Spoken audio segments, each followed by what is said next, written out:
Você está no canal Eu Estudo a Lição com o pastor Samuel Camilo. Hoje é quarta-feira, dia 7 de fevereiro de 2024.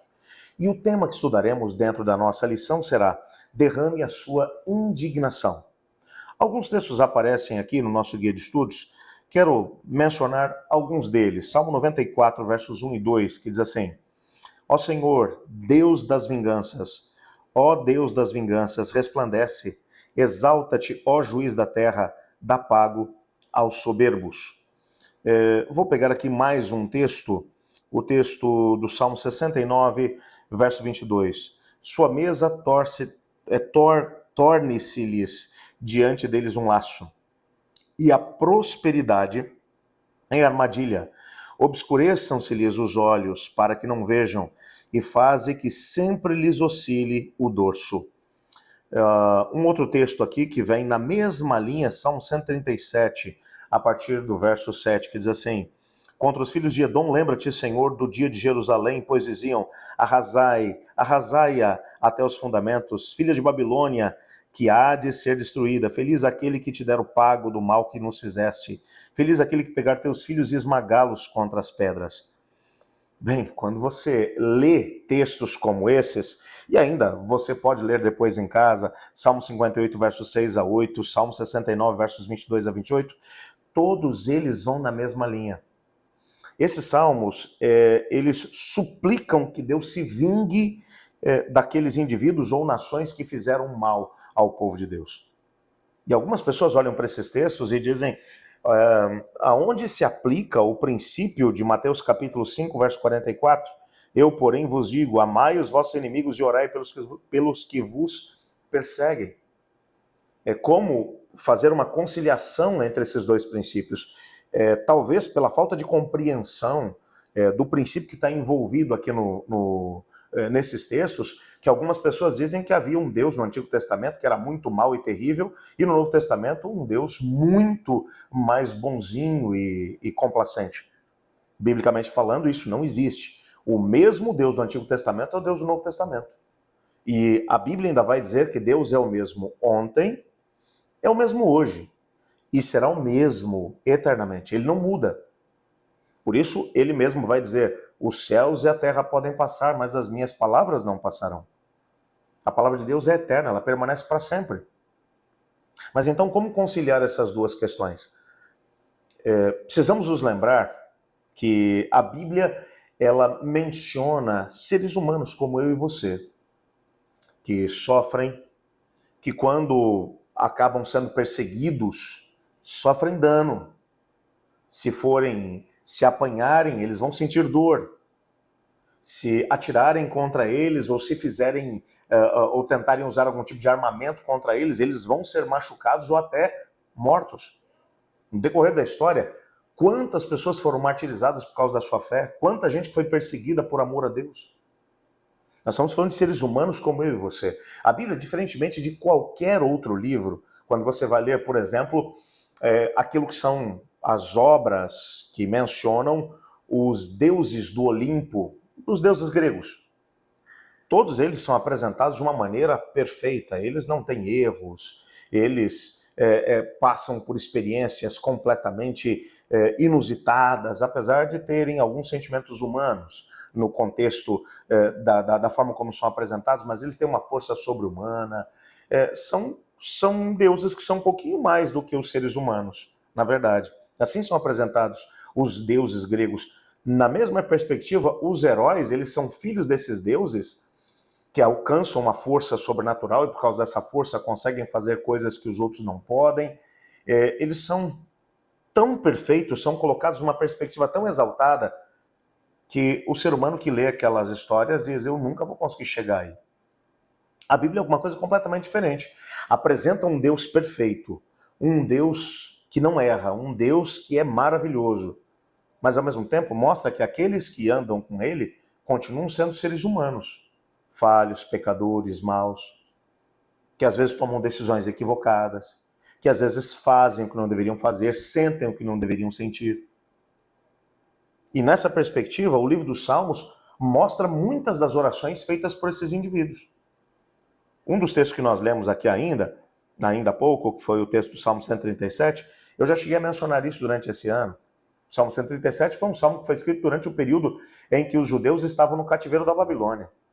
Haviam sofrido extremamente. Duas nações haviam feito muito mal a eles. Os edomitas, que quando Jerusalém foi cercada pelos babilônios, alguns judeus, na hora do cerco, conseguiam escapar. Escapavam dos exércitos babilônios e os edomitas, escondidos pelas estradas, armavam um cerco, prendiam essas pessoas e iam levar para os babilônios. E ainda olhavam para os babilônios e diziam, torciam para que Jerusalém fosse derrubada, arrasaia, arrasaia, que ela vire pó. Você imagina a dor que essas pessoas devem ter sentido ao perceber Edom, que eram os descendentes de Esaú, que eram, portanto, parentes deles mesmos, tendo um sentimento de ódio tão grande por eles.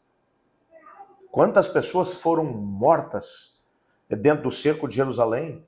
Depois, os sobreviventes são levados para o exílio. Isso tudo cria no ser humano marcas terríveis. E quando no Salmo 137 o salmista ele vai mencionar, ele vai dizer, contra os filhos de Edom, lembra-te, Senhor, do dia de Jerusalém, quando eles torciam pelo nosso mal, e ao mesmo tempo da Babilônia. E aí eles vão pedir que Deus julgue essa situação e leve o juízo para essas pessoas, para essas nações.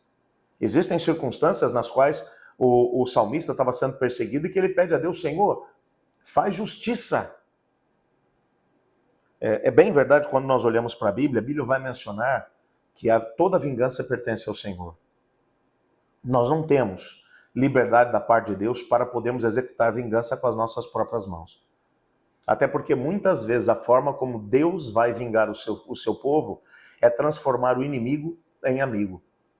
É transformar aquele que hoje nos persegue em alguém que seja irmão em Cristo. Deus, ele conhece todas as coisas. Por isso, a Bíblia vai mencionar que, mesmo nos piores momentos da nossa vida, nós devemos colocar nossa indignação diante do Senhor. E esses salmos nos mostram de forma muito clara que nós podemos abrir o coração diante de Deus e dizer para Ele, Senhor, eu estou com um sentimento ruim no meu coração, porque eu fui perseguido, eu fui maltratado, estou me sentindo injuriado em relação a essa pessoa, ou a esse povo, a essa nação, a essa circunstância. Mas aquilo que serve como o ponto principal de toda a narrativa é o momento em que o salmista diz, mas eu peço ao Senhor que o Senhor intervenha e que retribua, que traga a vingança. Repito o conceito.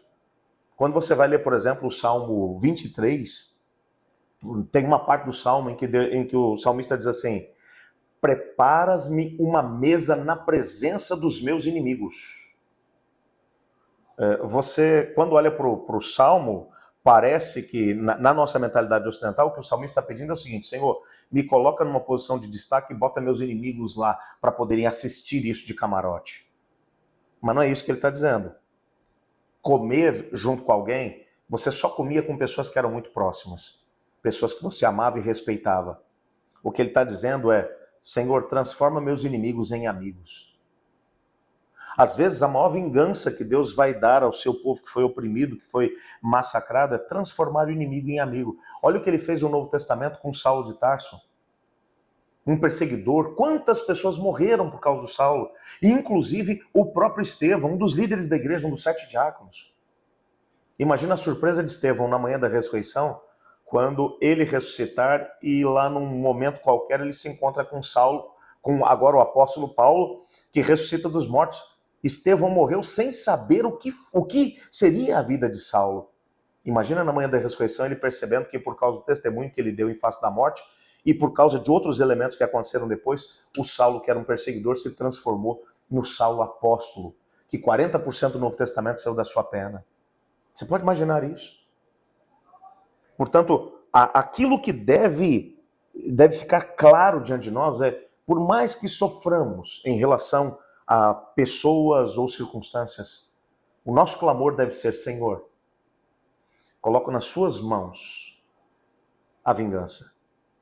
Lembrando que esse pedido deve ser um pedido de quem está disposto a receber do Senhor não apenas a cessação daquela situação que nos ofende, que nos magoa, que nos faz sofrer, mas esperando que Deus possa transformar as pessoas que causaram sofrimento em irmãos e irmãs. Esse é o poder do Evangelho, esse é o poder do Senhor. Vamos orar? Senhor Deus, colocamos em Tuas mãos nossa vida. O Senhor sabe quantas vezes somos feridos, magoados, quantas pessoas às vezes colocam diante de nós razões para podermos sofrer. Te pedimos que o Senhor possa, de uma maneira extraordinária, trabalhar conosco, nos ajudar, para podermos entender que todas as coisas, todas as pessoas, todas as circunstâncias estão nas Suas mãos. Pedimos que o Senhor intervenha em cada caso. Talvez nesse momento haja alguém que está orando comigo, pai, que está sofrendo muito por causa de uma situação. Não permita que sentimentos ruins tomem conta do coração desse meu irmão e irmã. Mas ajude essa pessoa a colocar essa situação nas Suas mãos, esperando no Senhor uma resposta. É em nome de Jesus que oramos. Amém. Bem, amanhã vamos continuar nosso estudo e o tema que analisaremos será o juízo do Senhor e o santuário. Eu estudo a lição. E você?